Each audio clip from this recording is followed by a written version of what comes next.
Welcome back to the channel. You are now in my paper time machine. Sit down. Seatbelts are optional. Just gotta sign a waiver. This is a vintage Nintendo Power magazine. Will be a discovery for you and for me. This is early 90s. This will be this is new to me. I bought this from a local vintage toy store a couple years ago. I just kind of socked it away and until now. So let's look together. Now I only have two of these. So I did my first video, I think it was last night, it has a Batman Returns, Batman cover, video game, and I don't know if it's gonna get one view or 0 views or a lot, and it got more than I thought. I mean, it's like more than 50 in a night, which is more, and I'm just blabbing while I turn the pages. So thanks for watching. I appreciate that. We're just gonna do it again. I only have two of these, so this is my last Nintendo Power. Right off the bat, I love this thing. Look at these graphics. How great! Oh, by the way, this is my my buddy in the shop today, vintage Jiggler rubber monkey. It kind of smells. All right, so, oh man, look at this. This gotta be what? I'm gonna guess 90. I mean, the other one was 93, I think. This has gotta be 91. The color scheme. Hot dog. 91. I'm about to find out. What do you guys think? Man, the mail away, that was the vibe. That's how you communicated with corporate America and things you wanted back then. You had to wait. I think that's why Gen X has more patience, maybe. You had to wait. Fucking like 8 weeks in the goddamn mail. That's why I had no problem in China waiting in lines a half a mile long to buy chestnuts or plums. Because there's, when you have 22 million people in a city, you gotta just wait in line. And I was like, all right, I just gotta wait, Nintendo Power, where's the date? Come on now. 91. Damn, I'm good. Look at that, folks. I shit you not, I haven't looked at this before. 91. Color scheme says a lot. Wow. Anywho, let's see what we got. So this is what, Super Nintendo. I'm not a huge video game guy. This is more me social commentary. While you great people, oh, this is mailbox. Look through these magazines. Now I had these magazines. This is a big deal. The information inside these magazines could either make you a cool kid or not. If you had this information, you became a cool kid. Kids wanted to sit next to you on the bus because you knew the cheats and the codes within. This is before the internet, folks. So you want to know how to cheat or the map to some video game you just bought, or that you just rented on a Friday night with your buddy. It's in here. Everything you need to know is in here. So it was like this valuable document for kids to have. That was the feeling I got, at least. I had a few of these because, yeah, you'd get a video game, you'd rent it, whatever, and you want to know the cheat to see if you really wanted to get in this game and spend $60 in 1991. You know what I mean? On a game. Because if the game was good and the cheat was good, it unlocked like a warp zone like Mario did, well, then that's great. The game becomes like multi-dimensional, in my opinion. But I'm not a gaming guy. I just like the old school games. I haven't played a game in a while. Man, these graphics are awesome. Look at that. This is the map. See, that's a big deal. Maps, these old school games, because you're just running into rocks and blocks and rivers and canals. Look at that. You gotta have maps. Fusion reactor. So you're riding the bus reading about fusion reactors. You feel important as a 10-year-old. You know what I mean? As you should. This is like, this is before the internet. This is what our life looked like if you wanted to see something outside of your vision. You know what I mean? Or the TV. Because This is pre-internet.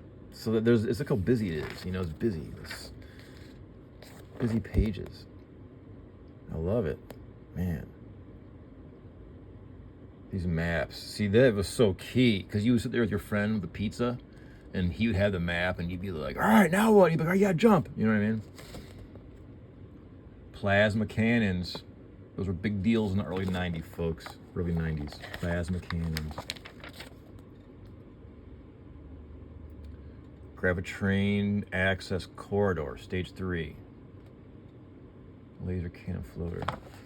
So I got up like 4 a.m. today, and I started exercising, and I just want to get the ball rolling. You know what I mean? I got a pack. I sold a pair of jeans, and I sold that coffee filter I featured on my channel. That is this an antique butt plug? No, it's not. It's an antique porcelain coffee filter. That sold, so that's cool. I gotta pack those things, and then I gotta go out and source. But right now I'm focusing on my YouTube and all you fine folks. Stage 5, Beam Dream. Look at this. It looks so complicated. If a kid was reading this on the bus, you wouldn't bug them. It's like, oh man, this person's involved in something complex at the moment. I can wait. It can wait. And then you wanted to see this because, like I said before, like back then you had to talk your mom, unless you couldn't like jump on your bike and go, which I could do sometimes, but the winters were tough. Anyhow, so unless you could talk your parents and like giving you a ride up to the convenience store, and you had the pocket money, and if you didn't, you had to bug them to get that out of their pocket, and you could get one of these. And if not, you had to bug your friend, and that was it. Star Tropics. I remember this game. Finally, a game I remember. I think we had this at a sleepover party one night. Like an island, just a fun, whimsical game, if I can recall correctly. Some of these games are good. And you could play them, all weekend if you rented them. You have enemies, dodos. Okay, let's look a little bit. Enemies, dodos. Ninja monkeys. And boneheads. Dodos. Those are from Mauritius. I have friends from Mauritius. There are some fabulous musicians from Mauritius. Let's see. Let's see the maps. See how important that is? Wow. Tropical Island video game vibe. Magma's molten tunnel. Isn't magma, that's lava underground, right? And magma becomes lava once it erupts to the surface. Maps. That's so important. Ghost tunnel. You gotta have a map. There's ghosts involved because, I don't know, sneak up on you. It's kind of ghost village. Oh yeah, enemies. Bone dogs. I recall those. Skulls. Your run-of-the-mill skull. Minis. Moomies. Mr. Armstrongs. Oh yeah. Dime bags. Just kidding. Dim hags. Ghost tunnel. Man, these pages are just chock full of graphics. This is why I love this. It holds my attention. Because before I open this up, I'm like, I'm not a huge video game guy. Am I gonna be able to talk through this whole magazine? And I love talking, as you can tell.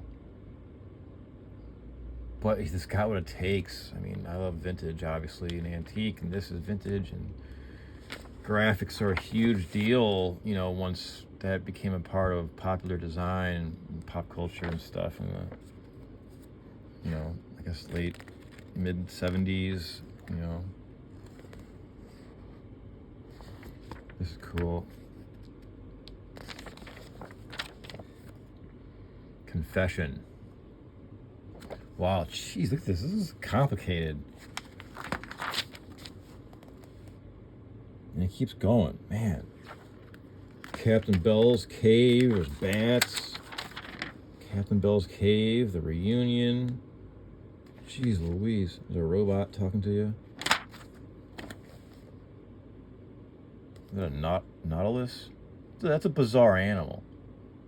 And they're still alive. Isn't it like a living fossil? Look Look at these things. You see them in the museum, like they'll have like a pickled one or whatever, and it's pretty amazing. They're huge shells, and they're crustacean. What's the squid family? I forget. I'm rusty on my biology. But they're amazing creatures. And how they swim, that shell, it's amazing. I think they're underrated. That's an underrated animal. See, it's an underrated aquatic animal. Like, all of a sudden, narwhals, which I've always appreciated, have exploded into pop culture. In the history books, or, you know, in the future, they'll reference this as maybe like a narwhal fetish era. You know what I mean? There's songs about narwhals out of nowhere. I like the unicorn of the sea kind of vibe, but this thing, it's next maybe. But it's very underrated. That could be a good question for my polling. Is the nautilus an underrated sea creature? I think it is. I can write that down. I'll be out and about thinking of silly questions and odd questions, philosophical, metaphysical questions for my polling questions that I use in my YouTube shorts. And I appreciate you all participating because those are fun. And I'll be like, oh, that's a good one. And I'll forget, you know, because I'll be driving or doing something. I'll be like, you know, frying an egg or cleaning a carrot, and I'll forget. So I have to write it down, or use my notes on my iPhone.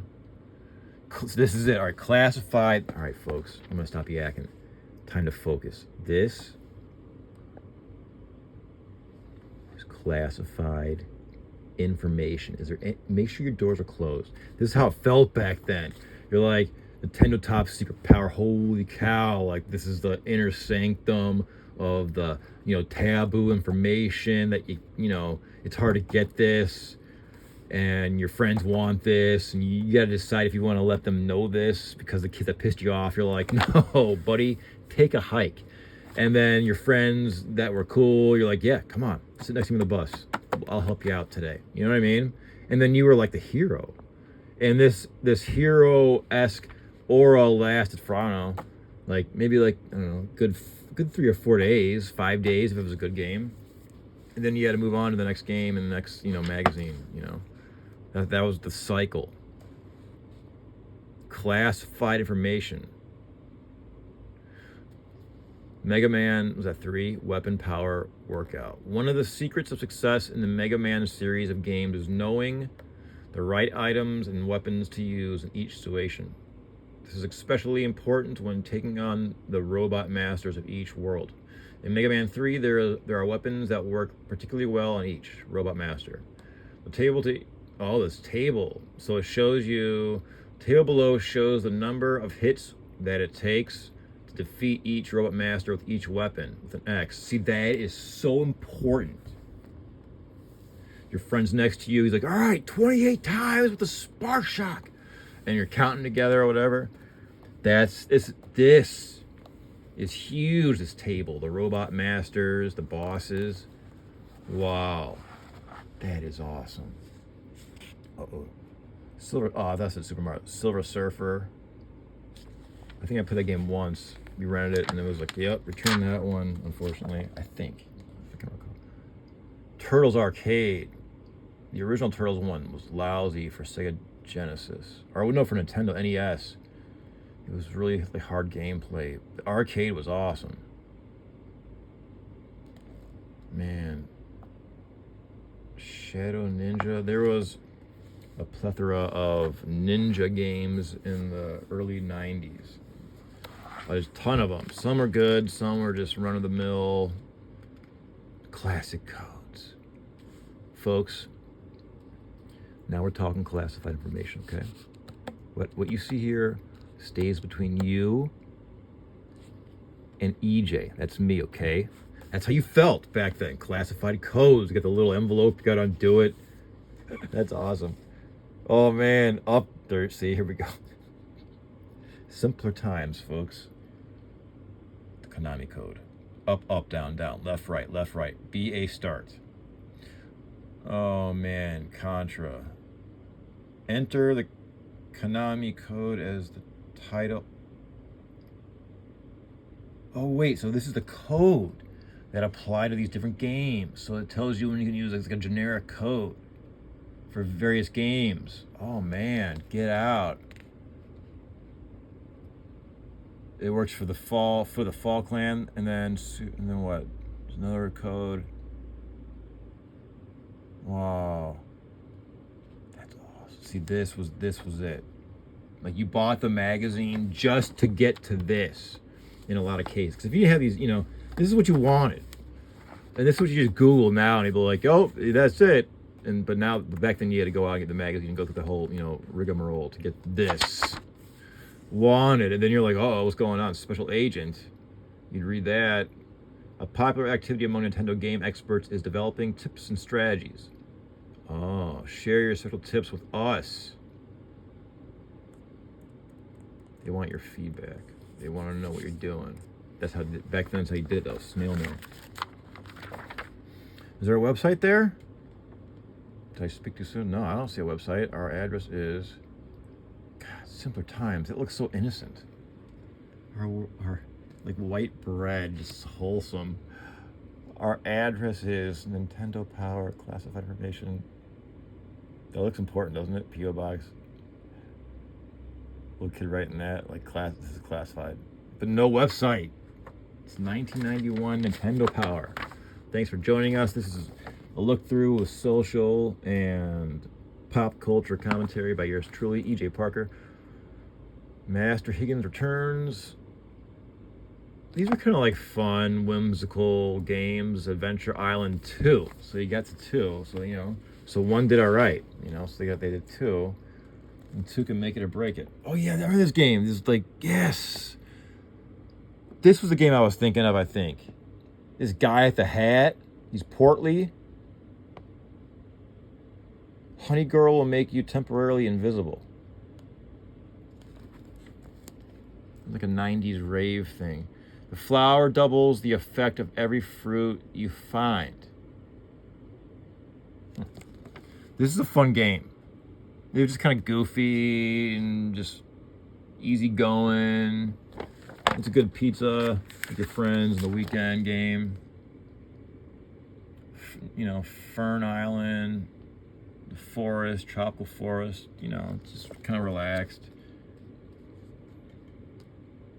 This is like a angry eggplant. I'm sorry, there's a putrid. That's even better. Putrid eggplant waiting for you in the stage. That was funny. I like the putrid. Good adjective. Axe. That's cool. This was a good game. This is the one I was thinking of. See the island? There was also like a plethora of island games. There was an island vibe. And some of them are lousy. What is this? I still have my green screen. I bought it. I have my brother's, which is missing like this frame, but it's his original that I inherited. And then I had to buy, mine is gone. So I bought one at a video game den or whatever they're called. And it worked. And my kids were like, whoa. And I bought a bunch of games, and then now something's wrong with it. But you can get those fixed. It's a marvel to hold. When these came out, my mom was like, EJ, I'm going to buy you Playboy for Christmas. I'm like, Playboy? Hell yeah. I was like 10. And then she's like, oh, no, Game Boy. I'm like, oh, okay, yeah, that's cool too. You know what I mean? And it was awesome. It was just revolutionary, because before this, you had those dinky, like, tire games where it was like, dink, dink, like, throw the square into the hole. It was just so basic. And then this came out, and that was it. Challenge was playing once the sun went down, because there was no backlight. So those of you know the solution, there's a few solutions, but what I bought as a kid or got for Christmas one year was, it was super clunky, like this frame that slid on. It was kind of clever though. It slid on this slot and it locked in to the front and back of that slot, and it had an opening for your screen, and it had lights around it. And it took like 19 AA batteries. So like to operate this was like 20 AA batteries. It gave off heat in the winter. So in Ohio, it was an extra plus. But and you could play for like, I don't know, half hour or maybe, but to go to like from home to like the grocery store, it was awesome. At night, you felt like a future kid or whatever. I don't know, but it was so cool. The games were you know, fun. It was like it changed riding the bus home. Let me say that. I think I was in like what, 5th or 6th grade or whatever. Like all of a sudden, one kid had a Game Boy on the bus, and all of a sudden, everyone wanted to like hang out with that kid. When before there was just like your run-of-the-mill bus kid, you know, I was like, nah, it was just a kid, you know, nothing wrong with them, nothing outstanding about them. But once that Game Boy appeared, holy, you want to know what's, you know, how they're doing, what their hobbies are, you know, what their favorite. You become friends with them because the Game Boy was so revolutionary, and then you got one and you felt so cool. That's how revolutionary the Game Boy was. And when it first hit the market, those first kids that got it, it was like they were like just glowing while they played it. And then you just saw the glow, and like, why is the kid glowing? And you're like, what are they holding? And then that's what you're like, oh, what is that? And then the first thing when you got home, it was like, ah, you know what I mean?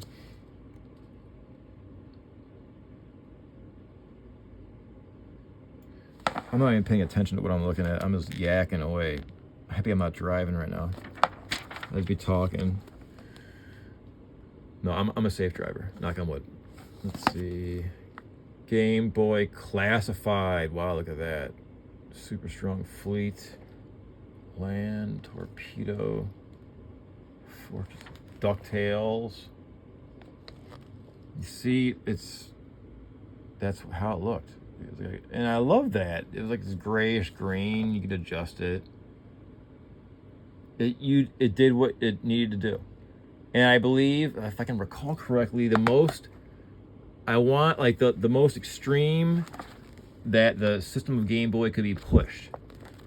Like, if the question is what Game Boy game in the original green screen pushed that technology, the whatever, like the screen and sound technology, the limits. You know what it is? It's Zelda. It's the Zelda game. I think, and I don't even have the answer.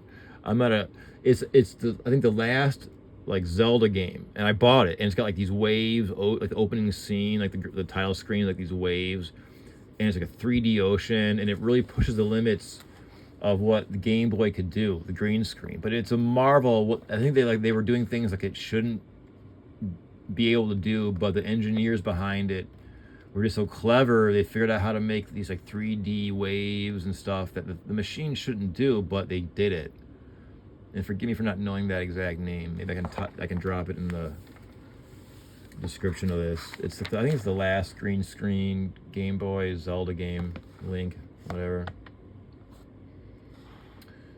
Oh, in the innards of the NES motherboard. Holy cow. I mean, when you were 11, this is like rocket science that you could get your hands and head around. You know what I mean? And oh, man, this is sweet. Oh, cool. This is usable information probably today, right? A new wave. In most respects, the Game Boy resembles a miniaturized NES. One difference is the CPU and the PPU chips have been combined in one master CPU that does both jobs. The other major difference is that Game Boy has its own screen. The liquid crystal display LCD operates using reflected light. When electrical current passes through part of the LCD, less light is reflected, and that creates a darker image. Oh, so it's like an opposite. Instead of light coming out, it almost like takes it away to create the image. To create a character image on the Game Boy LCD, different currents pass through many points of the crystal. The darkness of each point of the screen is determined by the level of current. In this way, the Game Boy produces one white, two gray, and one black shade, with which it creates all of its game screens. Wow. I got my head around that. That's awesome. This can be an episode right there, right? Man, G.I. Joe. Need a Few Good Men. This is a 1991 NES, or pardon me, Nintendo Power magazine. Information about video games. for Nintendo, Game Boy, NES. I think Super NES was out at this point. Am I right? I don't even know. It's Nintendo. Maybe this is still Nintendo. I never had, I never had, in my defense, Super Nintendo, so I don't know. I had Nintendo. I never had Super Nintendo. So I'm guessing 92, 91. I'm sure you guys and gals know who had it. I went from Atari. This is how old I am. Atari. I was like 1, but still Atari. I played it. Atari, NES. Then we jumped over to Sega Genesis, which was super fun. And then that was it. And then later in life, I think my family got PS2. That's my footprint. My video game footprint. G.I. Joe. March 1991. Man, that's so awesome. Bandit Kings of Ancient China. Sounds like a complicated game. I love ancient history and studying history, and I've lived in China for 11 years. Ancient Chinese history is there's so much of it. China's so ancient that it's really daunting to even start to begin. And I bought books and I've started to read them, but there's so much history to China. It's amazing. The dynasties. It's overwhelming. Comparable, like the French monarchy, just like overwhelming. It's just so much information. Princess Tomato and the Salad Kingdom. Sounds delicious, even though I hate tomatoes. Sounds refreshing. I'll give it that. Sorry for the glare. Where is Princess Tomato? I don't recall this game. It looks whimsical and fun. Carrot Plateau. Getting towards the end here. This 1991 Nintendo Power magazine where youngsters found their information. Oh, we got someone's information there. Someone filled it out. How cool is that?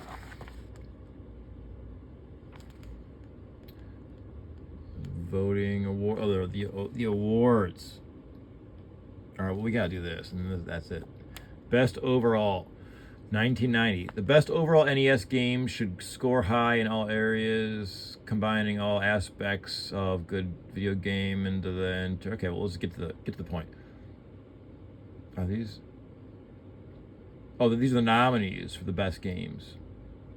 Batman, Castlevania 3, Final Fantasy, Maniac Mansion, Mega Man 3, NES, Play Action Football, Ninja, Gaiden 2, Super C, Super Mario Bros. 3, Ninja Turtles 2. And Game Boy, what do I got there? The eligible ones are Castlevania, Adventure, Dr. Mario, I had that, Final Fantasy Legend, Gargoyle's Quest, Golf, Play Action Football, Quiz, Quarth, Super Mario Land, and Teenage Mutant Ninja Turtle Fall of the Clan. I had that game, and that was, I think kind of okay. If I can recall, it played kind of like the arcade game on the Game Boy, which is way cool, which was cooler than the NES version original. Counselor's Corner. You got your experts here. Keep in mind, there's no website. Is any websites here? .com, whatever. Let's see. Hobbies, football, video games, bowling, hobbies, video games, drawing, listening to rap music, hobbies, writing, reading, playing computer games, snow skiing, paintball, practicing karate, playing video games. That's their hobbies.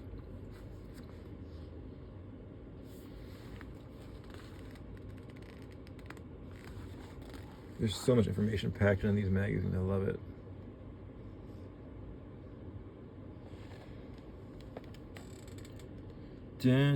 Top 30, Mario Bros. 3 comes in number 1. There's picks for games that are cool, not cool. This is so cool. Pack Watch. Gossip galore. There's just so much to feast your eyes on. Nintendo related information, secrets, technology, all within the confines of this 1991 Nintendo Power magazine. As always, Thanks for checking in.